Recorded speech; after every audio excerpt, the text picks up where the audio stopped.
From trauma victims to people with heart failure, patients in the intensive care unit or ICU are the sickest in the hospital, requiring 24-hour hands-on care. Healthcare providers can be so busy treating the big problems that they often overlook the small things, like raising a patient's head if they are on a ventilator.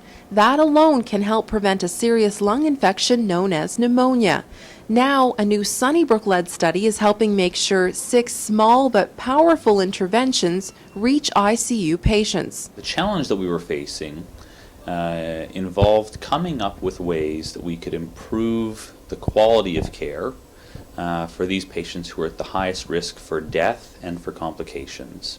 To do just that, Dr. Scales and his colleagues designed the first study of its kind, linking the ICUs of 15 community hospitals across Ontario through video conferencing, then providing educational seminars on various practices like preventing blood infections when large catheters are inserted.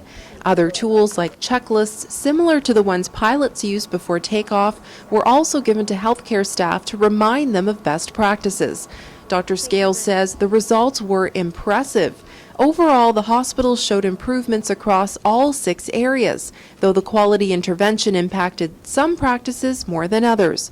In some cases, like the practice to prevent pneumonia, adherence went from 50% to 90%. In this case, it was simply raising the head of the bed of patients who are in the intensive care unit to make sure that their mouth and stomach secretions weren't entering their lungs. And when it came to the practice that helps prevent blood infections, adherence rates jumped from 10% to 70%, truly dramatic.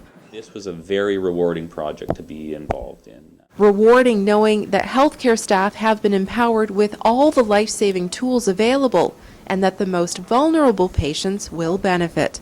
With Sunnyview, I'm Monica Mattis.